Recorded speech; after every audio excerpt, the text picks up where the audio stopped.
good evening to all of you who watch my video on my YouTube platform, that is Civil Services Mania. Introducing myself as Manas Ranjan Sahu. I hail from Khordha district, Odisha. ଓଡ଼ିଆରେ କହିବାକୁ ଗଲେ ସମସ୍ତଙ୍କୁ ଶୁଭ ସନ୍ଧ୍ୟା। ଯିଏ ବି ମୋ ଭିଡ଼ିଓଟିକୁ ମୋ channel ମାଧ୍ୟମରେ ଦେଖୁଛନ୍ତି, ଦ୍ୟାଟ୍ ଇଜ୍ ସିଭିଲ୍ ସର୍ଭିସେସ୍ ମାନିଆ।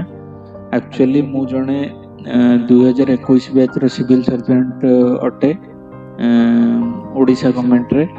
ତ ଏଇ ଭିଡ଼ିଓରେ ଆମେ ଡିସ୍କସନ୍ କରିବା କି ଫାଷ୍ଟ ତ ଆପଣଙ୍କୁ କଂଗ୍ରାଚୁଲେସନ୍ ଦେବି, ଯିଏ କି मतलब एक सिविल सर्विसेस एरिया रे गोटे क्यारियर गठन करियाकू भाबिचंती। फास्टली एई एरिया मु कहिया को इंट्रोडक्शन करिया गले सिविल सर्विसेस एक इंडिविजुअल को बहुत अपॉर्चुनिटी देई थाए निजो क्यारियर एस्टैब्लिश करिया पई, राइट। और दूसरा जो रीजन होता है, मतलब क्या होता है, तो ओडिशा रे कौन की एम्प्लॉयमेंट अपॉर्चुनिटी भी प्राइवेट सेक्टर रे बहुत कम और गवर्नमेंट सेक्टर रे भल अछि। तेणु many student civil services area रे कैरियर गठन करने को आसुछंती, राइट। आउ सिविल सर्विसेस रे जेहेतु भल अपॉर्चुनिटी मिली थाए सोसाइटी पई किछि करिया पई, तो बहुत पिला, बहुत ब्रिलियंट पिला सिविल सर्विसेस को एक मतलब कैरियर भावे चूज करिया को पसंद करछंती आजिकली, राइट। तो आमे तो एग्जाम फास्टली तो समस्त माने सेही पिला को कांग्रेचुलेशन देबी जो माने गोटे डिटरमिनेशन नै छंती कि ओडिशा सिविल सर्विसेस एग्जाम देबे, राइट। तबे आमे तो डिस्कस करिबा, एटा मोर फास्ट वीडियो, किंतु एग्जाम दबा पूर्वरु, एग्जाम सिलेबस दबा पूर्वरु एई एग्जाम विषय किसी जानिबा जोटा निहाती जानिबा जिनसटा बहुत दरकार। तो एई वीडियोटा मु बनेछि गोटे शॉर्ट वीडियो, इंट्रोडक्टरी वीडियो। माने एई इंट्रोडक्टरी वीडियो पर हमर सिलेबस वीडियो आसीबो, तापर हमर जो लेसन वीडियो मतलब क्लास वीडियो मु सब अपलोड करिवि बोली भी निष्पत्ति नेछि मोर फ्री टाइम रे।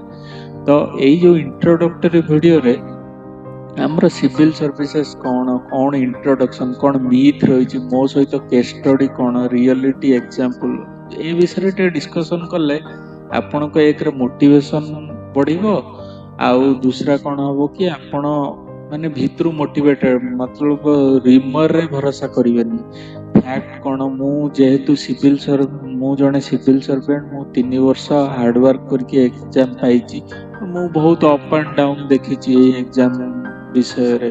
तो रियलिटी जो जिनसटा मु आपण सहित शेयर करिया पई चाहूँ, राइट। तो हमर स्लाइड माध्यम रे देखिबा। तो फास्ट स्लाइड ता हमर अछि, मु किछि हमर जो की पॉइंट हमें डिस्कशन करिया ताको मु कितटा स्लाइड रे मु डिवाइड करछि। तो फास्ट स्लाइड हमर होछि strategy for civil service exam, जोटा कि हमर टॉपिक माने सेटा किछि टॉपिक ऊपर डिस्कशन हमें परे करिबा स्ट्रेटजी कोन, किंतु मेन आजिर टॉपिक है स्ट्रेटजी कौन, स्ट्रेटजी दरकार ओडिशा सिविल सर्विसेस एग्जाम रे गोटे क्रैक करिया में, राइट। तो सेकंड स्लाइड को जिबा, what is civil services exam. तो सिविल सर्विसेस एग्जाम दबा पूर्व फास्ट हमें जानिया दरकार माने सिविल सर्विसेस एग्जाम माने कौन। तो सिविल सर्विस एग्जाम रे तमे एभली एक चाकरी पाइबो जो थरे कि लोकों पई काम करिया पई तमे अपॉर्चुनिटी पाइबो। तो एथरे एडमिनिस्ट्रेटिव सर्विस अछि, फाइनेंस सर्विस अछि, लेबर सर्विस अछि, सेक्रेटेरिएट सर्विस अछि। तो विभिन्न डिपार्टमेंट रे तमे काम करियार सुयोग पाइबो। आ सिविल सर्विस जेहेतु तो लोकंकर माने तमे डायरेक्ट माने तम हाथ रे बहुत पावर रहइबो। लोकंकर जो मार्जिनाइज लोकंकर डेवलपमेंट करिया रे तमर बहुत पावर रहइबो। एटा एक्चुअली भी मु फील करिछि, मु भी सर्विस रे अछि। तम पाखे बहुत अपॉर्चुनिटी अछि, जो माने मार्जिनलाइज्ड लोक, जो माने सरकारी जिनसर बेनिफिट पाउ नाहंती, तांकर डेवलपमेंट करिया पई तम पाखे बहुत पावर रहइबो, अपॉर्चुनिटी रहइबो। तमे चाहिए बहुत जिनस तांकर डेवलपमेंट करि परिबो, राइट।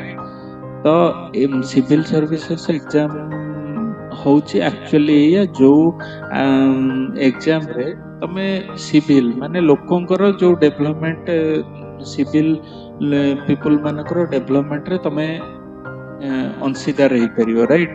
ତ ସିଭିଲ ସର୍ଭିସ ଏକ୍ଜାମ ଆମର ଓଡ଼ିଶା ସିଭିଲ ସର୍ଭିସ ଏକ୍ଜାମ ହେଉଛି ୟୁପିଏସସି ର ସିଭିଲ ସର୍ଭିସେସ୍ ଏକ୍ଜାମ, କିନ୍ତୁ ଆମେ ଏଇ ଯୋଉ ଭିଡ଼ିଓରେ ମେନଲି ଫୋକସ୍ କରିବା ଓଡ଼ିଶା ସିଭିଲ ସର୍ଭିସେସ୍ ଏକ୍ଜାମ ଉପରେ।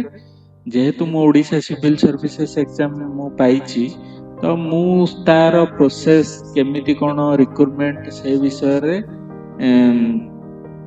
ଭଲସେ ଟିକେ ଜାଣିଛି, ଯୋଉଟାକି ମୁଁ ମୋର ଭିଓର ମାନଙ୍କ ସହିତ ସେୟାର କରିବା ପାଇଁ ଚାହୁଁଛି ରାଇଟ୍। ତ ସିଭିଲ ସର୍ଭିସେସ୍ ଏକ୍ଜାମ ଜାଣିଛନ୍ତି ଆପଣ ତିନିଟା ଷ୍ଟେଜରେ ହୁଏ, ପ୍ରିଲିମ୍, ମେନ୍ସ, ଇଣ୍ଟରଭ୍ୟୁ। ତ ପ୍ରିଲିମ୍ରେ ଓନ୍ଲି କ୍ୱାଲିଫାଏ କରିବାକୁ ପଡ଼େ, ଦିଟା ପେପର ଥାଏ। ଆଉ ମେନ୍ସରେ ଆମର 4ଟା ଜିଏସ୍ ପେପର, ଗୋଟେ ଏସ୍ଏ ପେପର, ଦିଟା ଅପସନାଲ ପେପର, ଆଉ ଇଣ୍ଟରଭ୍ୟୁଟା 250 ମାର୍କ ରାଇଟ୍। ତ ଆ ବିଷୟରେ ଆମେ ପରେ ଦେଖିବା, ଆଜିର ଟପିକ୍ ଏଇଟା ନୁହଁ, କିନ୍ତୁ ଏଇଟା ପରେ ଯେତେବେଳେ ସିଲାବସ୍ ୱିଥ୍ ଏକ୍ଜାମ ପାଟର୍ନ ସେଇଟା ଡିସ୍କସନ୍ କରିବା ରାଇଟ୍। କିନ୍ତୁ ଆଜି ମେନଲି ଦେଖିବା ସିଭିଲ ସର୍ଭିସେସ୍ ଏକ୍ଜାମରେ କୋଉ ପାର୍ଟକୁ ତମେ ନେଇକି ମୋଟିଭେଟ୍ ହେଇପାରିବ। ସିଭିଲ ସର୍ଭିସେସ୍ ଏକ୍ଜାମରେ ତମେ କ'ଣ different, civil services exam private employment ଠାରୁ କାହିଁ ଡିଫରେଣ୍ଟ? ମେନଲି ପ୍ରାଇଭେଟ ଏକ୍ଜାମରେ କ'ଣ, ପ୍ରାଇଭେଟ ଯେଉଁ ଏମ୍ପ୍ଲୟମେଣ୍ଟରେ ପ୍ରାଇଭେଟ ଜବ୍ରେ କ'ଣ ହୁଏ କି ନା, ଆପଣ ଯେଉଁମାନେ ବି କାମ କରନ୍ତି ଜଣେ ଓନର ପାଇଁ କାମ କରନ୍ତି ଏବଂ ତାଙ୍କ ଡିରେକ୍ସନରେ କାମ କରନ୍ତି, ଆଉ ତାଙ୍କ କମ୍ପାନୀ ପାଇଁ ହିଁ କାମ କରନ୍ତି। ମାନେ ସୋସାଇଟିର କିଛି ସେବା କରିବା ପାଇଁ ଆପଣ କାମ କରନ୍ତିନି। ପର୍ସନାଲ ବେନିଫିଟ୍ ମାନେ ଗୋଟେ କମ୍ପାନୀର କେମିତି ଡେଭଲପମେଣ୍ଟ ହେଇପାରିବ ସେ ଏଗନେଷ୍ଟରେ ଆପଣ କାମ କରନ୍ତି। କିନ୍ତୁ ସିଭିଲ ସର୍ଭିସରେ କ'ଣ ହୁଏ ନା, ଆପଣ ଯେଉଁ ଗରିବ ମାର୍ଜିନାଲାଇଜ ସେକ୍ସନ, ଯେଉଁମାନେ କିଛି ସରକାରୀ ଯୋଜନାର ବେନିଫିଟ୍ ପାଇପାରୁନାହାନ୍ତି, ତାଙ୍କର ଡେଭଲପମେଣ୍ଟ ପାଇଁ ଆପଣ କାମ କରିବା ପାଇଁ ଗଭର୍ଣ୍ଣମେଣ୍ଟ ଆପଣଙ୍କୁ ମାନେ ଗୋଟେ ଅଫିସରକୁ ଯେତେ ପାୱାର ଦେବା କଥା ଦେଇଛି ମୋ ହିସାବରେ ଓଡ଼ିଶା ଗଭର୍ଣ୍ଣମେଣ୍ଟରେ। ତ ଆପଣ ଏଇ ଯେଉଁ ସର୍ଭିସେସ୍ ମାଧ୍ୟମରେ ଆପଣଙ୍କର ଯଦି ଡ୍ରିମ୍ ଥିବ ସୋସାଇଟି ପାଇଁ କିଛି କରିବାର, ତ ଆପଣ ସେଇଟା ଫୁଲଫିଲମେଣ୍ଟ କରିପାରିବେ ରାଇଟ୍, ସିଭିଲ ସର୍ଭିସେସ୍ ଯେଉଁ ଏକ୍ଜାମ ମାଧ୍ୟମରେ। ଆଉ ମେନଲି ହେଉଛି ଏଇଟା ସବୁଠୁ ବଡ଼ ଡିଫରେନ୍ସ ଆସେ। ନୋ ଡାଉଟ୍ ଆପଣ ପ୍ରାଇଭେଟ ଯେଉଁ ଜବ୍ରେ ଆପଣ ପଇସା ଅଧିକ ଅଛି, ସେଠି ବି ଇନକ୍ରିମେଣ୍ଟ ଅଧିକା ଅଛି, ମାନେ ଆପଣ ଭଲ ଭଲ ଦେଶ ବୁଲି ପାରିବେ। କିନ୍ତୁ ସିଭିଲ ସର୍ଭିସରେ ମାନେ ଗୋଟେ ଅଫିସରକୁ ଯେତେ ସାଲାରୀ ମିଳେ, ପର୍କ ମିଳିବା କଥା ଓଡ଼ିଶା ଗଭର୍ଣ୍ଣମେଣ୍ଟର ସେତିକି ଦିଆଯାଏ। ପ୍ଲସ୍ ମେଜର ବେନିଫିଟ୍ ହେଉଛି ଆପଣ ସୋସାଇଟି ପାଇଁ କିଛି ଗୋଟେ ଚେଞ୍ଜ କରିପାରିବେ, ମାନେ ଗ୍ରାଉଣ୍ଡ ଲେଭେଲରେ ଆପଣ ଚେଞ୍ଜ ଆଣିପାରିବେ, ଯୋଉଟା ବି ଆପଣଙ୍କର ଯେଉଁ ପାୱାର ଦିଆଯାଇଛି ରାଇଟ୍। ତ ନେକ୍ସଟ ସ୍ଲାଇଡ୍ ଯିବା। ନେକ୍ସଟ ସ୍ଲାଇଡ୍ ହେଉଛି scope of civil services exam right. ମାନେ ସ୍କୋପ୍ କ'ଣ ଅଛି, ସେଇ ସ୍କୋପ୍ ମୁଁ କହିଲି। ସ୍କୋପ୍ ମାନେ ଆପଣ ଯେଉଁ ଗ୍ରାଉଣ୍ଡ ଲେଭେଲରେ କେମିତି ଗୋଟେ ଚେଞ୍ଜେସ୍ ଆଣିପାରିବେ, ଆଉ ଯୋଉଟାକି ଅଲଗା ଏକ୍ଜାମରେ ଆପଣଙ୍କର ହୁଏନି। ଆପଣ ମାନେ ସବୁବେଳେ ଡାଇରେକ୍ସନରେ କାମ କରିବାକୁ ପଡ଼େ, ମାନେ ଯେଉଁ ଅପର ଅଫିସରଙ୍କ ଅଲଗା ଏକ୍ଜାମରେ। କିନ୍ତୁ ଏଠି କ'ଣ ଆପଣଙ୍କ ପାଖରେ ଡାଇରେକ୍ଟ ଗୋଟେ ପାୱାର ରହୁଛି, ଯେଉଁ ପାୱାର ମାଧ୍ୟମରେ ଆପଣ ମାନେ ଗୋଟେ ଗ୍ରାସ୍ ରୁଟ୍ ଲେଭେଲରେ ଚେଞ୍ଜ ଆଣିପାରିବେ। ମୁଁ ମୋ ଏକ୍ସପିରିଏନ୍ସରୁ କହୁଛି, ଆପଣ ବହୁତ ଯେଉଁମାନେ ଗରିବ ଲୋକ ଅଛନ୍ତି, ମାନେ ନିଜର ମୋଟିଭେସନ୍ ଥିବା ଦରକାର। ତ ମୋଟିଭେସନ୍ କ'ଣ, ସୋସାଇଟି ପାଇଁ କିଛି କରିବା, ମାନେ ସେଇ ଜଜ୍ବାଟା ରହିବା ଦରକାର। ତ ସେଇ ପ୍ୟାସନ୍ ଆଉ ମୋଟିଭେସନ୍ଟା ଥିଲେ ଆପଣ ନିହାତି ଗରିବ ଯେଉଁ ମାନେ ମାର୍ଜିନାଲାଇଜ ସେକ୍ସନ ଲୋକଙ୍କର ବହୁତ ଚେଞ୍ଜେସ୍ ଆଣିପାରିବେ। ଓଡ଼ିଶା ସିଭିଲ ସର୍ଭିସ ମାଧ୍ୟମରେ ବି ଆପଣ ବହୁତ ଚେଞ୍ଜେସ୍ ଆଣିପାରିବେ। କେବଳ ଡିଫରେନ୍ସ କ'ଣ ଥାଏ, ଆପଣ ୟୁପିଏସ୍ସିର ଯେଉଁ ସିଭିଲ ସର୍ଭିସେସ୍ ଦେଲେ ତ ସେଠି ଟିକେ ଅଧିକା ପାୱାର ମିଳେ ଆଜ୍ କମ୍ପେୟାର ଟୁ ଯେଉଁ ଓପିଏସ୍ସିର ସିଭିଲ ସର୍ଭିସେସ୍ରେ।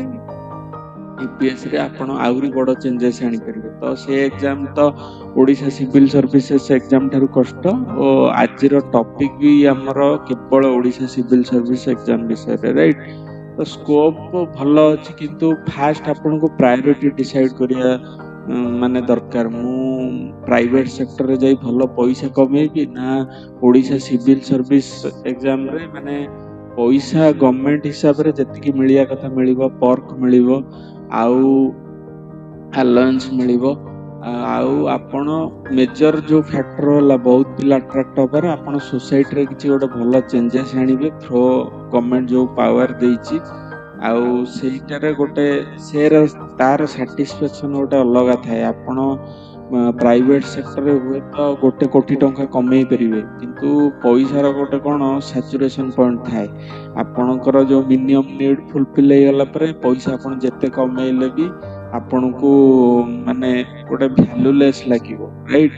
କିନ୍ତୁ ଆପଣ ଯୋଉ ଗରିବ ଲୋକଙ୍କର ସେବା କରି ସିଏ ଯେତେବେଳେ ମାନେ ଗୋଟେ ଆପଣଙ୍କୁ ବ୍ଲେସିଂ ଦେବେ, ଆପଣ ତାଙ୍କ ଲାଇଫରେ କିଛି ଚେଞ୍ଜେସ୍ ଆଣିପାରିଲେ, ତ ସେଇଟା ମାନେ ତାର ଫିଲିଙ୍ଗସଟା ଅଲଗା। ସେଥିପାଇଁ ଆପଣ ଦେଖିଥିବେ ବଡ ବଡ ବିଜନେସମ୍ୟାନ ହେଲେ ବି ମାନେ ସେମାନେ ଏତେ ଟଙ୍କା କମେଇଲା ପରେ ବି କିଛି ସୋସାଇଟି ପାଇଁ କିଛି ତାଙ୍କର କରୁଛନ୍ତି, ଯୋଉ CSR ପ୍ରୋଜେକ୍ଟ ହେଇଗଲା ମାଧ୍ୟମରେ କିଛି ସୋସାଇଟି, ଯୋଉଟା କି ମାନେ ସେଇଟା ଗୋଟେ ଅଲଗା ଫିଲିଙ୍ଗ, ସେଇଟା ଗୋଟେ ବ୍ଲେସିଂ ମୁଁ କହିବି ସେଇଟା। ଆଉ ଏଇଟାରେ ବି ମାନେ ପ୍ରତିବର୍ଷ ଲକ୍ଷ ଲକ୍ଷ ପିଲା ଆପ୍ଲାଏ କରୁଛନ୍ତି, ଲକ୍ଷଟା ପିଲାରୁ ଆପଣ 300-400 ହିଁ କୋଉ ବର୍ଷ ଭ୍ୟାକେନ୍ସି ଅନୁସାରେ ପାଇବେ, ଆଭରେଜଟା ଧରନ୍ତୁ 300 ଭଳିଆ। ତ ସେଇଟା ବି ମାନେ ପାଇବା ବି ଗୋଟେ ବ୍ଲେସିଂ, ପାଇକି ସୋସାଇଟିକୁ ସର୍ଭ କରିବା ବି ଗୋଟେ ବ୍ଲେସିଂ, ରାଇଟ୍? ତେଣୁ ଆପଣଙ୍କୁ ମାନେ ଷ୍ଟ୍ରାଟେଜି ଆପଣଙ୍କୁ ଡିସାଇଡ କରିବାକୁ ପଡିବ। ଆପଣଙ୍କୁ ପଇସା ଭଲ ପ୍ରମୋସନ ଯୋଉଟା କି ପ୍ରାଇଭେଟରେ ଅଛି ସେଇଟା ଦରକାର ନା ୱିଥ୍ ମାନେ ସାଲାରୀ ଠିକ ଠାକ, ମାନେ ସୋସାଇଟିରେ ରେସପେକ୍ଟ, ଆଉ କଣ ଦରକାର, ରାଇଟ୍? ଆଉ ଗୋଟେ ମେଜର ଫ୍ୟାକ୍ଟର ଯୋଉଟା ମୁଁ ଭୁଲି ଯାଇଥିଲି କହିବା, ଆପଣ ସିଭିଲ ସର୍ଭିସେସ୍ ଏକ୍ଜାମରେ ମୋ ସହିତ ଏଇଟା ହେଇଛି, ସିଭିଲ ସର୍ଭିସେସ୍ ଏକ୍ଜାମକୁ ନେଇକି ଆମ ସୋସାଇଟିରେ ଗୋଟେ ଅଲଗା ପରସେପସନ ଅଛି। ଆପଣ ଇଭିନ୍ ପ୍ରିପାରେସନ ଟାଇମରେ ବି ଆପଣଙ୍କୁ ବହୁତ ଲୋକ ଭ୍ୟାଲୁ ଦେବା ଷ୍ଟାର୍ଟ କରନ୍ତି। ଆପଣ ଯଦି ସିଭିଲ ସର୍ଭିସେସ୍ ଏକ୍ଜାମ ପ୍ରିପେୟାର କରୁଛନ୍ତି, ପାଇଲା ପରେ ତ ମୁଁ ଦେଖିଛି ରିଲେଟିଭ ହଉ କି ପାଖ ପଡୋଶୀ, ସେମାନେ ମାନେ ଅଲଗା ତମକୁ ଯିଏ ହାଲକା ଭାବରେ ଆଗରୁ ନଉଥିବ ତାଙ୍କର ଗୋଟେ ମାନେ ତମ ପ୍ରତି ଆଟିଚ୍ୟୁଡଟା ଚେଞ୍ଜ ହେଇଯାଏ, ରାଇଟ୍? ଆଉ ସୋସାଇଟିରେ ରେସପେକ୍ଟ ବି ଭଲ ମିଳେ, ଆଉ ଫ୍ୟାମିଲି ସର୍କଲରେ ବି କି ପିଲା ସିଭିଲ ସର୍ଭିସେସ୍ ଏକ୍ଜାମ ପାଇଛି, ରାଇଟ୍? ତେଣୁ ମାନେ ସୋସାଇଟାଲ ରେସପେକ୍ଟ ଅଛି। ଆପଣ ମାର୍ଜିନାଲାଇଜ ସେକ୍ସନ ଯୋଉ ଗରିବ ଲୋକଙ୍କର କିଛି ଉନ୍ନତି କରିପାରୁଛନ୍ତି, ତାଠୁ ବଡ ବ୍ଲେସିଂ ଆଉ କିଛି ନାହିଁ।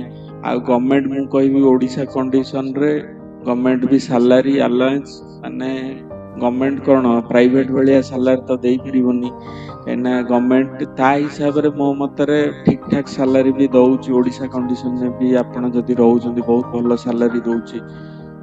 ତା ବାଦେ ମାନେ ସୋସାଇଟାଲ ଗୋଟେ ଆପଣଙ୍କର ମାନେ ଏତେ ରେସପେକ୍ଟ ପାଇବେ, ତ ସେଇଟାର ବି ବେନିଫିଟ ଅଛି। ବହୁତ ପିଲା ଆଟ୍ରାକ୍ଟ ହଉଛନ୍ତି କି ପ୍ରାଇଭେଟରେ, ମାନେ କଣ ପ୍ରାଇଭେଟରେ ଆଉ ଗୋଟେ ଜିନିଷ ବି ଟାଇଟ ୱାର୍କ ସିଡ୍ୟୁଲ ଥାଏ, ମାନେ ଆପଣଙ୍କୁ ସେମାନେ ଜଷ୍ଟ ମେସିନ ଭଳିଆ ୟୁଜ କରନ୍ତି, ତାଙ୍କର ଯିଏ ଏକ୍ଜିକ୍ୟୁଟିଭ ଥାନ୍ତି। କିନ୍ତୁ ସିଭିଲ ସର୍ଭିସେସ୍ ଏକ୍ଜାମରେ ଆପଣଙ୍କର ପାୱାର ଅଛି, ଫ୍ଲେକ୍ସିବିଲିଟି ଅଛି, ଆପଣ ଗୋଟେ ଚେଞ୍ଜେସ୍ ଆଣିପାରିବେ, ମାନେ ଯୋଉଟା ବି ମୁଁ ଦେଖିଛି ଗ୍ରାଉଣ୍ଡ ଲେଭେଲରେ। ତ ସେଥିପାଇଁ ବହୁତ ମେଜର ପିଲା ଟିକେ ଆଟ୍ରାକ୍ଟ ହଉଛନ୍ତି ସିଭିଲ ସର୍ଭିସେସ୍ ପ୍ରିପେୟାର ଲାଗି, ରାଇଟ୍?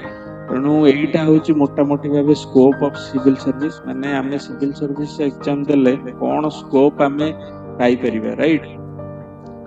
ନେକ୍ସଟ ସ୍ଲାଇଡ ଯିବା। ନେକ୍ସଟ ସ୍ଲାଇଡ ହଉଛି exam pattern of Odisha civil services exam, right?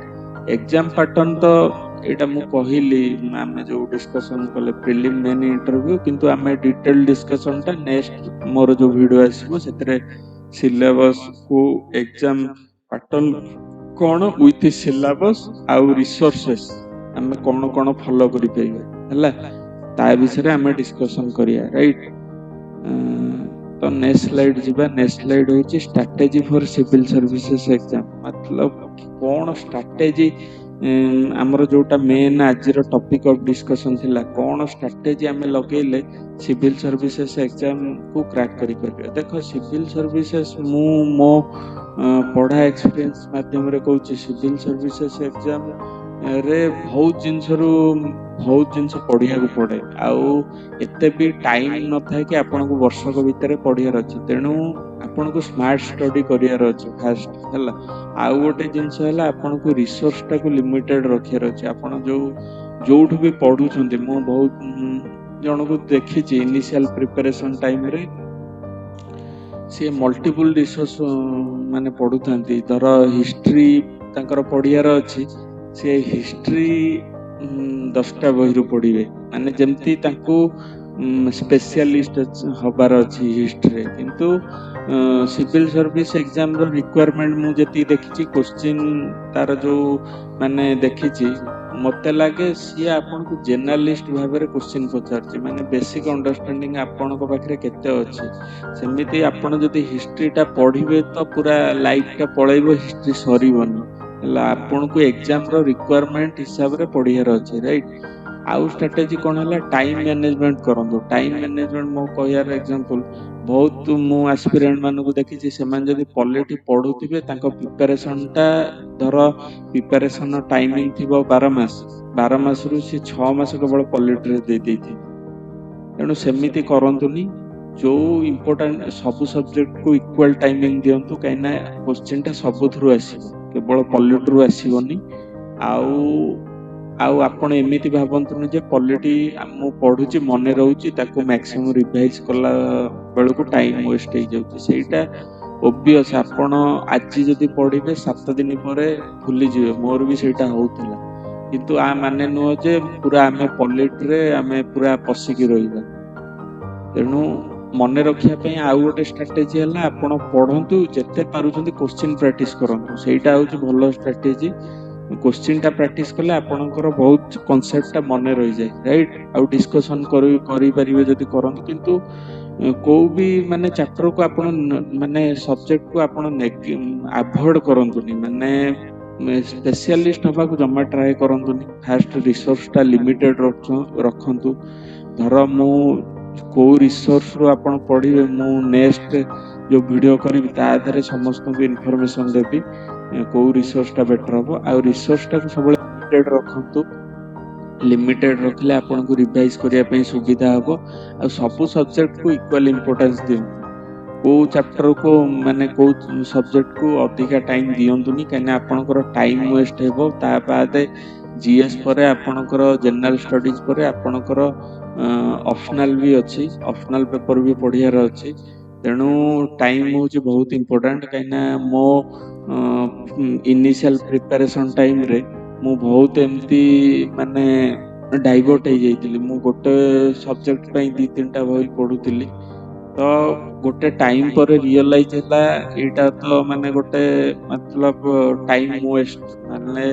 तमे गोटे सब्जेक्ट पई जदी 4-5टा बही पढुचो तो केबे भी सरीबनी केना ओडिशा सिविल सर्विस रो सिलेबस ही एते भास्ट आ कोड भी क्वेश्चन एसी करे लिटरली किंतु स्ट्रेटजी टा तमरो ठीक थिले तमे इजीली क्रैक करि परियो राइट स्ट्रेटजी आउ गोटे स्ट्रेटजी कहिया कथा माने आपण भी बहुत पिला मु देखि पेपर पढंती से पेपर भी पढिबे 2-3टा तेणु 2-3टा पेपर पढिया दरकार नै आपण जदी गोटे भी पेपर पढुचंती बहुत चांसेस अछि इंग्लिश पेपर बहुत चांसेस अछि जे जो मेजर इशू रा ईयर वाइज कवर हेई जिवो माने बहुत पिला देखंती आज धर ए टॉपिक टा ए न्यूज़ पेपर आसेनी तेणु मु 3टा न्यूज़ पेपर पढिले इजीली सब जोटा जो सब्जेक्ट आसेनी सेटा कवर हे जतो सेमिति नै धर आज गोटे पेपर आसेनी से पर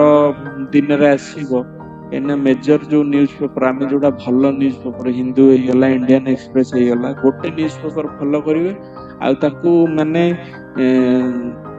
स्ट्रिक्टली फॉलो करिबा माने एमिति न जे हमें 3 दिन को 3टा न्यूज़ पेपर पढुचे और मैक्सिमम टाइम सेइथरे पळै जाउची तो सेइटा माने मेजर ड्रॉबैक तेणु बहुत पिलांकर मु देखिची नॉलेज बहुत थाए मोठर भी बहुत ज्ञान अधिका थाए किंतु सेमानकर स्ट्रेटजी जेहेतु ठीक नथिला तेणु सेमाने क्रैक करि पाले तेणु सिविल सर्विस रे कोन आपण स्ट्रेटजी क्लियर होबा दरकार आपण 12 फेल मूवी देखिथिबे माने से जो जे भी प्रिपेयर करूथिले तांको नाटा मोर मने पड़नी से जो आईपीएस ऑफिसर से कोन माने गोटे 12 फेल हेकि भी क्रैक करि पाइले कैना तांकर एक रे तांकर परसिवरेंस थिला आ दुई रे से धीरे धीरे जिंसटा को जानि कि स्ट्रेटजी फॉलो करले राइट आपण जति माने सबु थरे विद्वान हवा पई चाहउछन सब सब्जेक्ट रे कैना क्वेश्चन एते डेप्थ भितरु आसीबोनी डेथ भितर आसिले भी तार गोटे लिमिट अच्छी से लिमिटा आपन को क्वेश्चन देखिले जना पड़जियो प्रीवियस ईयर क्वेश्चन तेणु आपण को माने मिनिमम नॉलेज सबुथिरे रखियार अछि जनरल स्टडी जनरल माने कोन माने सामान्य ज्ञान आपण जदि हिंदी रे देखबे ता अर्थटा होछि सामान्य ज्ञान से स्पेशलाइज्ड कि पीजी एग्जाम पई एग्जाम टा होउन आपण को सबु एरिया रे एवरेज नॉलेज रखियार अछि जहा कि द्वारा आपण क्रैक करि परबे एग्जाम को राइट तो आउ गोटे जिनस होछि आपण देखंतु माने मु जेतबळे इनिशियल प्रिपरेशन स्टार्ट करथिली मु गोटे इंस्टीट्यूट रे कोचिंग नथुली तार मु ना नउनी से इंस्टीट्यूट रे कोन मु आजिका ट्रेंड देखुची मैक्सिमम पिला जोटा भी सिविल सर्विस रे मु कहे गाइडेंस ता निहाती दरकार जेहेतु ह्यूज सिलेबस गाइडेंस ता निहाती दरकार किंतु राइट गाइडेंस ता बहुत जरूरी किंतु बहुत ओडिसा रे मु स्पेशली कोचिंग सेंटर देखिची सेथिरे कोन करंती ना माने तांको बिजनेस अनुसार से माने क्लास दियंती माने धर जो टीचर टा भलो मो टाइम रे जने टीचर भलो पढौथिले जोटा हमर रिक्वायरमेंट थिला पॉलिटी सीए किंतु से टीचर को कम क्लास देबे जेहेतु सी अधिक पैसा चार्ज करथिले तो एटा अनफेयर तमे माने से टीचर को गोटे दिन रे एते क्लास रखिथिबे माने गोटे दिन रे मिनिमम 7-8 चैप्टर रखिथिबे तांकर तो सी आसीबे जेते भी भलो टीचर हेले स्पीड रे पढैले आपण कोन बुझिबे कांसेप्ट क्लियर होबन एनु मैक्सिमम कोचिंग सेंटर रे बिजनेस पाई सब चलै छथि एक्चुअली ओडिसा रे दिल्ली कथा अलगा ओडिसा रे मु देखिबारे राइट गाइडेंस को भी कोचिंग सेंटर माने दउ नांती जोटा कि स्ट्रेटजी टा बहुत इंपोर्टेंट सिविल सर्विसेज एग्जाम रे आपण जदी स्ट्रेटजी ठीक अछि आपण 1 ईयर भीतर भी क्रैक कर देबे आ स्ट्रेटजी जदी आपण भूल अछि आपण को सब जिंस बर्डन भलिया लागो आपण निहाती एते बड़ सिलेबस आपण फर्स्टेड हे जिवो राइट तेनु कोचिंग सेंटर माने सेटा भी माने से माने भी बिजनेस करछन्ती से माने बिजनेस स्ट्रेटजी कोन माने सबु धर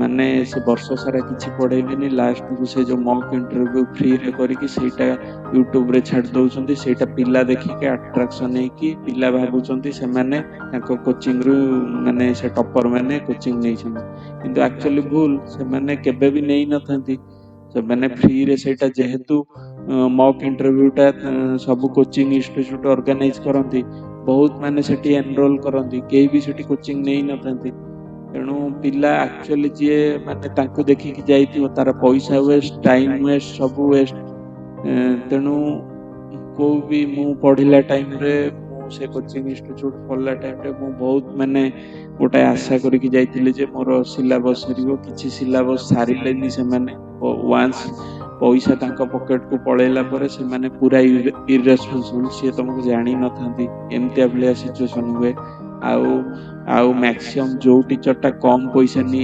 इनएफिशिएंट टीचर ताको अधिका क्लास देबे जेहेतु तांकर माने कॉस्ट बेनिफिट ता देखंती से माने आउ से माने माने मु कहया रे ओडिसा रे जो माने अछंती से माने एक्चुअली बिजनेसमैन से माने पाठ पढया कि सिविल सर्विसेज मोटिव रे कोचिंग खुली नांती आउ से माने बिजनेस रो फंडाटा जानि जाइछंती वर्ष सारा कि एते कष्ट करी पाठ पढैबो केवल ईयर रे थारे गोटे मॉक इंटरव्यू गोटे भलो होटल ऑर्गेनाइज करदियो ताको वीडियो कर दियो वीडियो करके YouTube रे छाड़ देले हमर भी व्यू बढ़ी जिवो पिला भी एनरोल कर देबे एडमिशन रे आउ लोक पिला को कहि दबा हमर दिल्ली रु को स्टाफ आछंती दिल्ली रु हमर फैकल्टी आछंती भाई दिल्ली रु कोन माने स्पेशल खाई के आछंती ओडिसा रे कोन टैलेंट नै केवल मार्केटिंग स्ट्रेटजी हमर दिल्ली रु आछंती दिल्ली रु सब पढेबे किंतु मु जोटा रियलिटी एक्सपीरियंस करिछि से कोचिंग इंस्टीट्यूट रे माने मो धर पैसा देथि 100% मु 5% रे भी फायदा उठेई तो एटा होची रियलिटी आउ स्ट्रेटजी टा बहुत दरकार माने आपण माने ओडिसा सिविल सर्विस एग्जाम जेहेतु गोटे ह्यूज सिलेबस आपन को स्ट्रेटजी बहुत दरकार केमिति लेखिबे केमिति पढिबे भी स्मार्ट वे रे पढिबे आपण जदी मु कहिया कथा माने जदी for example civil disobedience movement civil disobedience movement रे आपण गांधी सॉल्ट लॉ टाको ब्रेक करथिले राइट तो आमे जदी माने किछि माने डिटेल्स जो डिटेल्स रो किछि दरकार नथिबो से विषय जदी आलोचना करिबा गांधी कोउटी को होटल ले खाइथिले एटा हम एग्जाम पई दरकार नै किंतु गांधी कोउटू स्टार्ट करथिले को डेट रे स्टार्ट करथिले सेटा इंपोर्टेंट तेणु सिविल सर्विस रे आपण जो भी माने गोटे किछि पढुचंती कोउटा रेलेवेंट कोउटा इरेलेवेंट सेटा जानिया दरकार मु तो कहबी सेटा बिगनर को पई टिके कष्ट हबो सेथि पई मेंटर मानकर जरूरत अच्छी माने सिविल सर्विसेस एग्जाम रे राइट मेंटर माने एई उपार ही गाइड करंती माने कोउटा रेलेवेंट कोउटा इरेलेवेंट एटा पढिया दरकार नै कोउथरु क्वेश्चन आसुची तो गाइडेंस टा बहुत जरूरी आ गोटे आपण भी जेहेतु मेंस एग्जाम सब्जेक्टिव एग्जाम आपण मेंस एग्जाम रे केबे माने आपण जेंति कॉलेज स्कूल ले लेखुतले सेमिति लेखि केबे आसीबे मु कहया कथा काइना आपण गोटे भलो एग्जाम पई कंप्लीट करछुंदी आ बहुत टैलेंटेड पिला अछन आपण जानि परिबे नि से साइलेंटली प्रिपेयर करथियो किंतु बहुत बड़ आपण को आगरे कंपटीशन क्रिएट करिवे तेनु आपण तांको मान सहित कंप्लीट करियार अछि आपणकर जदि जीएस आपण माने मु क्वेश्चन सहित टाइम को डिवाइड करथिले गोटे 10 मार्क क्वेश्चन पई आपण को 6 मिनिट एलोकेट होउची आपण जदि टाइम रे सारिबे जीएस रो जो 300 मार्क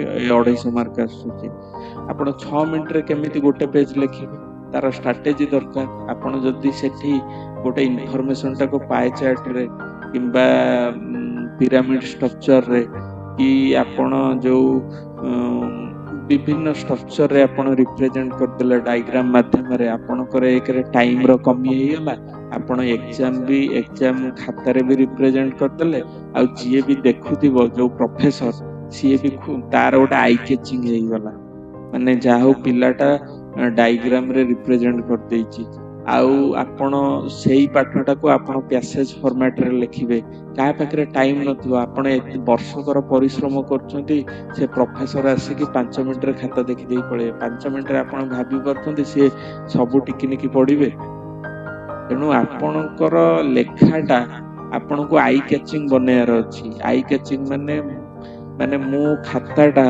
एमिति बनेइबी एमिति लेखिबी जेमिति कि आपणकर जो जी खाता देखु तो इवैल्यूएटर से अवॉइड करके जाई परियो अरे कोन लेखिछि टिके पढ दे कि जिबा राइट तेनु एटा होछि स्ट्रेटजी जोटा माने बहुत स्ट्रेटजी अछि जो हमरो सेटा पढा टाइम रे भी मु कहबी एटा मोर फर्स्ट वीडियो थिला राइट स्ट्रेटजी टा बहुत दरकार जोटा कि माने बड़ दुखर कथा ओडिसा रे को भी कोचिंग सेंटर रे सेंती स्ट्रेटजी नै ओनली बिजनेस करूछंती राइट आ जो माने भलो भलो पिला जो माने मैक्सिमम पिला मु भी पाइछि से माने प्राय सब सेल्फ स्टडी रे पाउछंती माने निजे जोटा भी माने ह्यूज मु कहबे टैलेंटेड पिला माने जे सेल्फ स्टडी रे माने जो हमर ऑनलाइन जो टॉपर्स मानकर आंसर शीट देखि निजे स्ट्रेटजी देखि पाउछंती आ कोचिंग सेंटर मैक्सिमम किछि माने माने इररिलेवेंट जिंस पढांती आ थट्टा मजारे तांकर क्लास पळै जे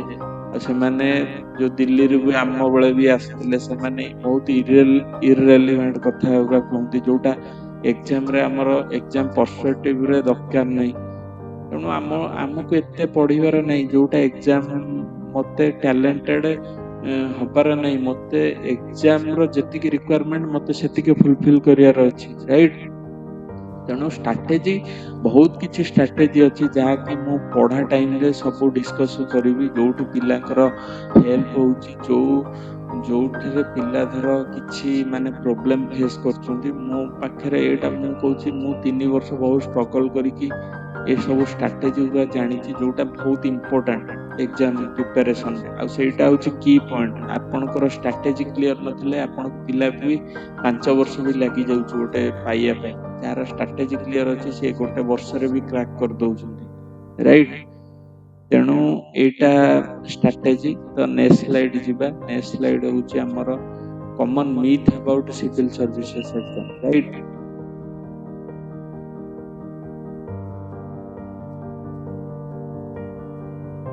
civil service Odisha civil service exam विषय रे माने बहुत गुड़े मीथ अच्छी जोटा मार्केट रे स्प्रेड हुए जहाँ की भी माने मु जेतବେଳେ प्रिपरेशन करथली से टाइम रे सुनिया को पाइथली आउ एबे भी सेटा मार्केट रे स्प्रेड हुए आउ एक्चुअली मु एटा आपन को जो माने मो भी व्यूअर मु आपन को जणैबार कारण होउची ଆପଣ ଏଇ ଯୋଉ ମିଥ୍ ଉପରେ ଇଜିଲି ବିଲିଭ୍ କରନ୍ତୁନି କାହିଁକିନା ମୁଁ ବି ଇନିସିଆଲି ଯେତେବେଳେ ଏଇ ମିଥ୍ ଉପରେ କିଛି ଜାଣିବାକୁ ପାଇଥିଲି ଇନିସିଆଲି ମୁଁ ବିଲିଭ୍ କରିଥିଲି କିନ୍ତୁ ମୁଁ ଯେତେବେଳେ ପ୍ରିପାରେସନ୍ କରିକି ଗୋଟେ ଷ୍ଟେଜରେ ପହଞ୍ଚିଲି ମୁଁ ଜାଣିପାରିଲି ଏ ମିଥ୍ଟା ହେଉଛି କେତେ ମାନେ ଇମ୍ପାକ୍ଟ କରେ ତମ ପ୍ରିପାରେସନ୍କୁ ମାନେ ହ୍ୟାମ୍ପର କରେ ରାଇଟ୍ ଯେମିତି ବି ଗୋଟେ ଏକ୍ଜାମ୍ପଲ୍ ମୁଁ ଦଉଛି କେତେଟା ଏକ୍ଜାମ୍ପଲ୍ ଉପରେ ଆମେ ଡିସ୍କସନ୍ କରିବା ଯେମିତି ଗୋଟେ ଏକ୍ଜାମ୍ପଲ୍ ହଉଛି कि सिविल सर्विसेस एग्जाम रे तमे एई ऑप्शनल नेले ही पाइबो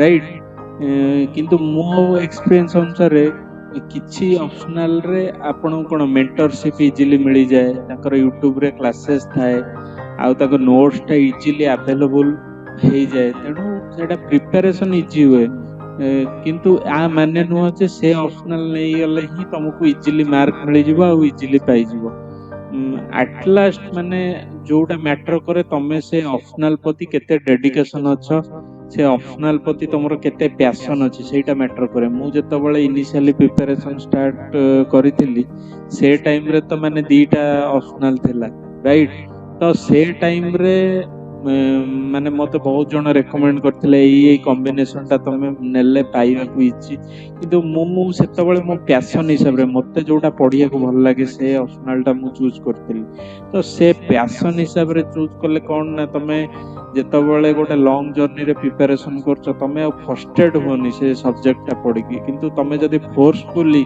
गोटे नेइथिबो मार्क आसारे मार्क जदी न आसीबो तमे इजीली से ऑप्शनल ता चेंज करतबो तो प्रॉब्लम होची सेटा एटा होची गोटे प्राय कॉमन मिथ जोटा कि मार्केट रे स्प्रेड हुए तेणु मो हिसाब रे आपण निजर पैशन जोटा आपण को भलो लागुची पढिया पई से हिसाब रे चूज करंतु ना कि एटा नेले मार्क मिलिबो ए ऑप्शनल टा नेले मार्क मिलिबो तेणु ए ऑप्शनल टा नै जिबा तेणु मैक्सिमम पिला मु देखिची एई बेसिस रे ही चूज करंती राइट किंतु मो मतरे सेंती चूज करिया कथा नुह राइट आउ गोटे कॉमन मिथ होची आपण सिविल सर्विस एग्जाम दउछनी माने आपण टैलेंटेड हेतिबा दरकार आपण सुपर स्पेशलिस्ट हेतिबा दरकार मो मतरे सेटा जरूरी न आपण को सब सब्जेक्ट रे एवरेज ज्ञान दरकार जेंति जनरल स्टडीज पेपर हैला पॉलिटी माने आपण को पॉलिटी ही दरकार न माने आपण को पॉलिटी रे पीएचडी करिया दरकार नै राइट तेणु आपण को माने सामान्य ज्ञान दरकार ना कि आपण सुपर स्पेशलिस्ट ज्ञान दरकार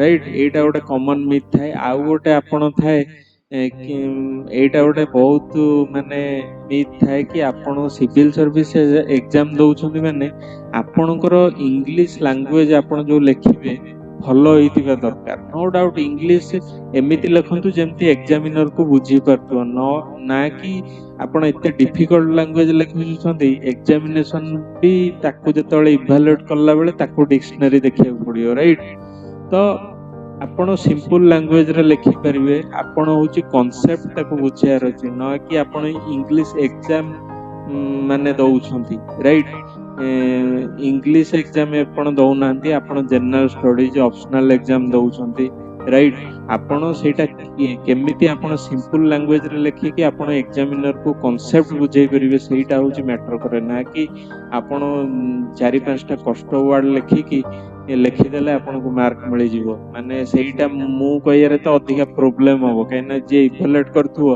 ताको जदी से कष्ट वाटर मीनिंग नथियो से थोड़ी ना डिक्शनरी देखिया को जीवो से अवॉइड कर दे की पळैबो राइट तो एम्ति केतेटा मिथ अछि माने मिथ आ गोटे अछि जे आपन को सिविल सर्विस पाइया कहले माने दिन राती एटलीस्ट 22 20 21 घंटा पढिया पड़ियो माने जोटा पॉसिबल कि नुह 4 घंटा स्लीप नहीं कि आपण पढ़ले आपण हेल्थ ही खराब हो फास्ट तेणु आपण को एफिशिएंसी अनुसार आपण पढ़ंतु आपण जेते अब्जर्व करि परिबे आपण खाली बही आगे रे बसी गले आपणकर पढ़ा है जो सेटा मैटर नुह पढ़ाटा माइंड भीतर को जाई कि सेटा आपण को रिकॉल करि परियार अछि राइट ତେଣୁ ସେ ବିଷୟରେ ଏଇଟା ମାନେ କମନ ମିଥ୍। ଆପଣ ଆହୁରି ବହୁତ ମିଥ୍ ଅଛି, ମାନେ ଡିସ୍କସନ କରିବାକୁ ହେଲେ ଗୋଟେ ମାନେ ବହି ଲେଖା ହବ। ମାନେ ସେଇଟା ଆମେ ଯେତେବେଳେ ଟପିକ ଆମେ ସବୁ ଡିସ୍କସନ କରିବା ସେ ଟାଇମରେ ବି ବେଳେ ବେଳେ ମୁଁ କହିବି। ଆଉ ଗୋଟେ ମିଥ୍ ଥାଏ ଯେ ଆପଣଙ୍କର ଯୋଉ ମାନେ ଏଇ ୟୁନିଭର୍ସିଟି ପିଲାଙ୍କୁ ଅଧିକ ମାର୍କ ମିଳିଯାଉଛି, ଏଇ ୟୁନିଭର୍ସିଟି ପିଲାଙ୍କୁ ମାର୍କ ମିଳେ, ସେଇଟା କମନ ମିଥ୍। ଆପଣ ଯଦି ଆନାଲିସିସ୍ କରିକି ପାଇବେ ଓଡ଼ିଶାର ପ୍ରାୟ ସବୁ ମାନେ କୋଣ ଅନୁକୋଣରୁ 30ଟା ଜିଲ୍ଲାରୁ ପିଲା ପାଇଛନ୍ତି। କୋଉ ସ୍ପେସିଫିକ ୟୁନିଭର୍ସିଟିକୁ ପାର୍ସିଆଲିଟି କରାହଉନି କି କିଛି କରାହଉନି, ରାଇଟ୍। ତେଣୁ ଆପଣ ଏ ଜିନିଷ ଗୁରା ଯଦି, ମୁଁ କହିବାର ମେନ୍ ରିଜନ ହଉଛି ଆପଣ ଯଦି ଏଇ ମିଥ୍ ଗୁରା ଆଗରୁ ପ୍ରିପାରେସନ ଟାଇମରେ ମୁଣ୍ଡରେ ପୁରେଇ ଦେବେ, ଆପଣଙ୍କୁ ସବୁ ଜିନିଷ ନେଗେଟିଭ ଲାଗିବ, ଆପଣ ଯୋଉ ପ୍ରିପାରେସନରେ ଜମା ଫୋକସ କରିପାରିବେନି। ତ ସେଇଠି ମୋ ମତରେ ପଜିଟିଭନେସ୍ ବହୁତ ଜରୁରୀ। ଆଉ ଆପଣ ପଜିଟିଭ ରହିଲେ ହିଁ ଏକ୍ଜାମ କ୍ଲିୟର କରିପାରିବେ, କାହିଁକିନା ଏ ଏକ୍ଜାମ ହଉଛି ଗୋଟେ ଲଙ୍ଗ ଜର୍ଣ୍ଣି। ଆପଣ ଯଦି ଇନିସିଆଲି ଡିମୋଟିଭେଟ ହେଇଯିବେ, ମୋର ଏ ଅପସନାଲ ନାହିଁ, ମୁଁ ପାଇବିନି, ତେଣୁ ଏଇଟା ଭୁଲ। ମାନେ ବହୁତ ଏମିତି ବି ଓଡ଼ିଆ ଗୋଟେ ପପୁଲାର ଅପସନାଲ ନୁହଁ, କିନ୍ତୁ ଓଡ଼ିଆ ରଖିକି ବି ପିଲା ପାଇଛନ୍ତି ଅପସନାଲ, ଫିଜିକ୍ସ ରଖିକି ବି ପିଲା ପାଇଛନ୍ତି, ରାଇଟ୍। ତେଣୁ ଆପଣଙ୍କ ଡିଟରମାଇନ କରୁଛି ଆପଣ କେତେ ଡେଡିକେଟେଡ ଅଛନ୍ତି, ଆପଣ କେତେ ପେସେଣ୍ଟଲି ଲେଖୁଛନ୍ତି, କନସେପ୍ଟଟା ବୁଝୁଛନ୍ତି। ଆପଣ ଯଦି ଠିକ ଥିବେ, ଆପଣଙ୍କୁ ଏକ୍ଜାମିନର ମାନେ ଆପଣ ଲେଖିଥିଲେ ମାର୍କ ଦବନି ସେଟା ଗ୍ୟାରେଣ୍ଟି ନାହିଁ, ସେ ଦେଇକି ହିଁ ଯିବ, ରାଇଟ୍। ଏଇ ପଜିଟିଭନେସ୍ ରେ ଆପଣଙ୍କୁ ପଢିବା ଦରକାର, ରାଇଟ୍। ଆହୁରି ମିଥ୍ ଅଛି, ମୁଁ କହୁନି ଏଇଟା କମନ ମିଥ୍, ରାଇଟ୍। ତେଣୁ ଏଇ ମିଥ୍ ଉପରେ ଜମା ଭରସା କରନ୍ତୁନି। ଆଉ ଗୋଟେ ଜିନିଷ ବି ଯୋଉଟା ଇମ୍ପୋର୍ଟାଣ୍ଟ କହୁଛି, ବହୁତ ପିଲା କଣ କରନ୍ତି ନା ଏକ୍ଜାମ ପ୍ରିପାରେସନ କରୁଥିବେ, ଗୋଟେ ଆଟେମ୍ପ୍ଟ ହେଇଗଲା, ଯଦି ନହେଲା ସେ ଛାଡିକି ଲୋ ଲେଭେଲ ଏକ୍ଜାମ ପାଇଁ ପ୍ରିପେୟାର କରିବେ। ସେଇଟା ବି ଠିକ, କିନ୍ତୁ ମୋ ମତରେ ତମେ ଯଦି ଗୋଟେ ଜିନିଷ ପ୍ରତି ଡେଡିକେସନ ଅଛି, ମାନେ ତା ଧର ମେନ୍ସ ସରିଲା, ମେନ୍ସ ଟାଇମ ପରେ ଫାଙ୍କା ଟାଇମ ମିଳିଲା, ସେ ଟାଇମରେ ପ୍ରିପେୟାର କର। ନୋ ଡାଉଟ ତମେ ଯୋଉ ଏକ୍ଜାମ ପାଇଁ ଲାଗିଛ ସେ ଏକ୍ଜାମକୁ ଛାଡିକି ଅଲଗା ଏକ୍ଜାମ ପାଇଁ ପ୍ରିପେୟାର କରୁଛ, ଯୋଉଟା କି ତମେ ତମ ଏମ୍ ରୁ ଡାଇଭର୍ଟ ହଉଛ, ରାଇଟ୍। ତେଣୁ ଆପଣ ଯଦି ଆସିଛନ୍ତି ଏକ୍ଜାମ ଦବାକୁ, ଏକ୍ଜାମ ଟା ଭଲସେ ଦେଇକି ଯାଆନ୍ତୁ। ଏକ୍ଜାମ ନ ପାଇଲେ ବି ଆପଣ ବହୁତ ଜିନିଷ ଲାଇଫରେ ଶିଖିବା ପାଇଁ ପାଇବେ, କାହିଁକିନା ଏଥିରେ ଆପଣ ଯେତେ ଜିନିଷ ଶିଖିବେ ଗୋଟେ ବର୍ଷରେ, କୋଉ ୟୁନିଭର୍ସିଟି କୋଉ କଲେଜ ବି ଆପଣଙ୍କୁ ଏତେ ଜିନିଷ ଶିଖେଇବନି, ରାଇଟ୍। ଆଉ ଆପଣଙ୍କର ଜ୍ଞାନଟା ବହୁତ ମାତ୍ରାରେ ବଢିଯିବ, ରାଇଟ୍। ତ ଚାଲନ୍ତୁ ନେକ୍ସଟ ସ୍ଲାଇଡ୍ ଯିବା। ନେକ୍ସଟ ସ୍ଲାଇଡ୍ ହଉଛି resources for civil service exam.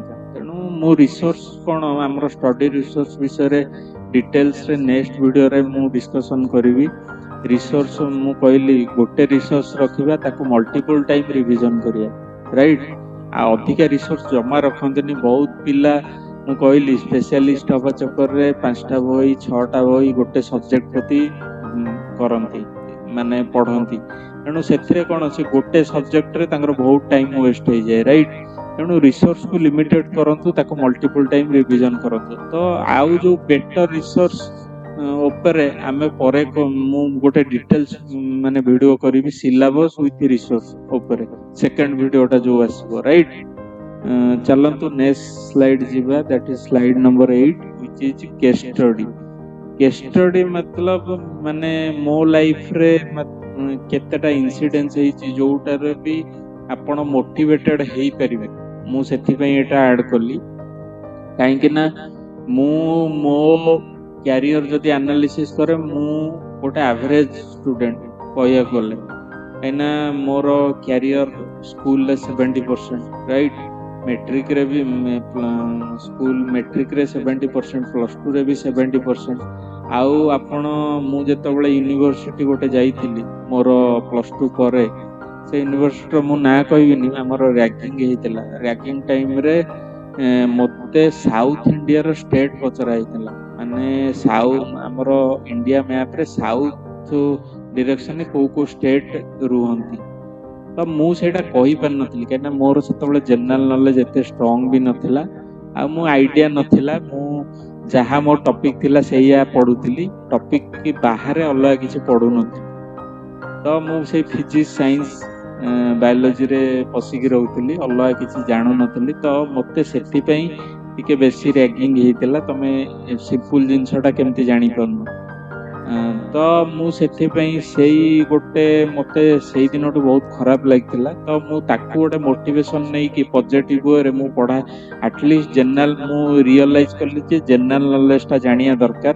କାହିଁକିନା ଜେନେରାଲ ନଲେଜ ହେଉଛି ତମର ମାନେ ଗୋଟେ ଆଉଟୱାର୍ଡ ନଲେଜ। ତମେ ଯେତେ ବି ଫିଜିକ୍ସ କେମିଷ୍ଟ୍ରି ପଢ, ତମେ ଯଦି ସିମ୍ପଲ ଜିନିଷ ଗୋଟେ କହିପାରୁନ ସମସ୍ତେ ଜାଣିବେ ଆର ବେସିକ ଅଣ୍ଡରଷ୍ଟାଣ୍ଡିଂ କିଛି ନାହିଁ। ତେଣୁ ମୁଁ ସେଇ ମାନେ ମାନେ ମୁଁ ଯେତେବେଳେ ନିଜର ଭୁଲଟା ରିଏଲାଇଜ କଲି ପଜିଟିଭରେ, ତାପରେ ମୁଁ ଯୋଉ ଆମର ଜିକେ ର ଗୋଟେ ବହି ଆସେ ଆରିଆଣ୍ଟର, ସେଇଠୁ ପଢା ଷ୍ଟାର୍ଟ କରିଥିଲି। ମାନେ ଜିକେ ମାନେ ଧୀରେ ଧୀରେ ମୋର ମାଇଣ୍ଡରେ ନଥିଲା ହିଁ ମୁଁ ସିଭିଲ ସର୍ଭିସକୁ ଆସିବି। ଧୀରେ ଧୀରେ ଯେହେତୁ ମୁଁ ଜେନେରାଲ ନଲେଜ ପଢିବା ଷ୍ଟାର୍ଟ କଲି, ସେ ପାଠଟା ମତେ ବହୁତ ଇଣ୍ଟରେଷ୍ଟିଂ ଲାଗିଲା। ତାପରେ କେତେ ଜଣ ସିନିୟର ମତେ ମୋଟିଭେଟ କଲେ କି ତମେ ଏଇ ଲାଇନରେ ଯାଇକି ସିଭିଲ ସର୍ଭିସେସ୍ ଯାଇପାରିବ। ତ ମୁଁ ଗ୍ରାଜୁଏସନ ଟାଇମରେ ହିଁ ପଢାଟା ଷ୍ଟାର୍ଟ କରିଦେଇଥିଲି, ଯେହେତୁ ପଢାଟା ମତେ ଇଣ୍ଟରେଷ୍ଟିଂ ଲାଗୁଥିଲା। ଜେନେରାଲ ନଲେଜ, ଦେଶ ବିଦେଶ ବିଷୟରେ ଜାଣିବ। ତାପରେ ମୁଁ ବହୁତ ମାନେ ନିଜ ଉପରେ ଇନଭେଷ୍ଟ, ମାନେ ସିଭିଲ ସର୍ଭିସେସ୍ କେମିତି ହେଇପାରିବ, କୋଉ ରିସୋର୍ସେସ୍, ତାପରେ ପଢାପଢି ଷ୍ଟାର୍ଟ କରିଦେଇଥିଲି, ଯୋଉଟା କି ମତେ ପରେ ହେଲ୍ପଫୁଲ ହେଇଥିଲା। ତେଣୁ ଏଇଟା ହଉଛି ମାନେ କେସ୍ ଷ୍ଟଡି ମୋ ମତରେ ଲାଇଫରେ। ଏମିତି ବହୁତ କେସ୍ ଷ୍ଟଡି ଯୋଉଥିରେ ତମେ ମାନେ ମୋଟିଭେଟ ହେଇପାରିବ, ରାଇଟ୍। ଆଉ ମୋଟିଭେଟେଡ ହେଇକି ନିଜର କେବେ ଛୋଟ ବୋଲି ଭାବିବନି। କାହିଁକିନା ମୁଁ ବି ଯୋଉ ଗୋଟେ ଅଛି ତମେ ଟ୍ୟାଲେଣ୍ଟେଡ ହବାକୁ ପଡିବ, ଏଇଟା ଦରକାର ନାହିଁ। ସିଭିଲ ସର୍ଭିସ ହଉଛି ଅଲ୍ ଆବାଉଟ୍ ପର୍ଜିଭରାନ୍ସ। ତମର କେତେ ସହନଶୀଳତା ଅଛି ଆଉ ତମେ କେତେ ଲମ୍ବା ଖେଳି ପାରୁଛ। ସେଥିପାଇଁ ତ ମାନେ 12 ଫେଲ ଯୋଉ ମୁଭିରେ ଦେଖ, ସେ +2 ଫେଲ ହେଇକି ବି ମାନେ କେମିତି ସିଭିଲ ସର୍ଭିସେସ୍ ଏକ୍ଜାମ ପାଇଗଲେ। ତେଣୁ ଏଇଟା ହଉଛି ଟ୍ୟାଲେଣ୍ଟେଡ ଲୋକ ଆଇଆଇଟି ପାଇବେ, ସେଠି ଟ୍ୟାଲେଣ୍ଟ ଦରକାର। କିନ୍ତୁ ସିଭିଲ ସର୍ଭିସ ଅଲ୍ ଆବାଉଟ୍ ପର୍ଜିଭରାନ୍ସ, ତମର ସହନଶୀଳତା କେତେ ଅଛି ଆଉ ତମେ କେତେ ତମର ଡେଡିକେସନ ଅଛି, ତମକୁ ସେଇଭଳି ଭାବେ ପଢିବାକୁ ପଡିବ। ତେଣୁ ଏଇଟା ଗୋଟେ ମାନେ ମୋ ଲାଇଫରେ ଗୋଟେ ଭଲ କେସ୍ ଷ୍ଟଡି ଥିଲା। ଆଉ ଆହୁରି ଦୁନିଆ ଜିନିଷ ପ୍ରିପାରେସନ ଟାଇମରେ ମୋର ଗୋଟେ ମାନେ ସେଟା ଅନୁଭୂତି ବହୁତ, ମୁଁ ସେଇଟା ଧୀରେ ଧୀରେ ପଢା ଟାଇମରେ ସେୟାର କରିବି। ଆଉ ଯୋଉଥିରେ କି ତମେ ମୋଟିଭେଟ ହେଇପାରିବ, ରାଇଟ୍। ତେଣୁ ଏତିକି ଥିଲା ଆଜିର ଡିସ୍କସନ ଷ୍ଟ୍ରାଟେଜି। ମୁଁ ବହୁତ ଡିସ୍କସନ କରିଛି, ଆହୁରି ବି ଆଗକୁ ବହୁତ ଭଲ ଭଲ ଷ୍ଟ୍ରାଟେଜି ଅଛି, ଡିଟେଲ୍ସରେ ଆମେ ଡିସ୍କସନ କରିବା। ତେଣୁ ନେକ୍ସଟ ଭିଡିଓଟା ମୋର ଯୋଉ ସିଲାବସ୍ ପୁରା ଡିଟେଲ ଡିସ୍କସନ ହବ ୱିଥ ଆମର ବୁକ୍ ରିସୋର୍ସେସ୍, ରାଇଟ୍। କଣ ରିସୋର୍ସ ଆମେ ଫଲୋ କରିବା, ଡିସ୍କସନ କରିବା। ତାପରେ କୋଉ କୋଉ ଆମର ସବଜେକ୍ଟଟା କଷ୍ଟ, ମୁଁ ସେଇ ପାର୍ଟକୁ ନେଇକି ଭିଡିଓ ଆଣିବି, ରାଇଟ୍। ଆମର ସିଭିଲ ସର୍ଭିସେସ୍ ପିଲାଙ୍କୁ କେମିତି ହେଲ୍ପଫୁଲ ହେଇପାରିବ, ରାଇଟ୍। ସୋ ଏତିକି ଥିଲା ମୋ ସ୍ଲାଇଡ୍। ଥ୍ୟାଙ୍କ ୟୁ ଯିଏ ବି ପେସେଣ୍ଟଲି ମୋ ଭିଡିଓଟାକୁ ଲିସନ୍ କରୁଛନ୍ତି। ଯଦି ବି ଆପଣଙ୍କୁ ଭଲ ଲାଗୁଛି, ଆପଣଙ୍କର ଯୋଉ ଫ୍ରେଣ୍ଡ ସର୍କଲ ହେଇଗଲା, ଯୋଉ ସିଭିଲ ସର୍ଭେଣ୍ଟ ଗ୍ରୁପରେ ପ୍ଲିଜ ଟିକେ ସେୟାର କରନ୍ତୁ, ରାଇଟ୍। ଏଇଟା ମୋ ପ୍ୟାସନରୁ ମୁଁ ବନଉଛି। ମାନେ ମୋର ମାନେ ଗୋଟେ ୟୁଟ୍ୟୁବ ପ୍ଲାଟଫର୍ମରେ ମୋର ଯେତେବେଳେ ମୁଁ ଧର କାମ ସାରିକି ଆସିବି ଅଫିସରୁ, ଯୋଉ ଫାଙ୍କା ଟାଇମ ମିଳେ ମୁଁ ସେଇ ଟାଇମରେ ବନଉଛି, ରାଇଟ୍। ତ thank you everyone who watch my video on YouTube platform, right.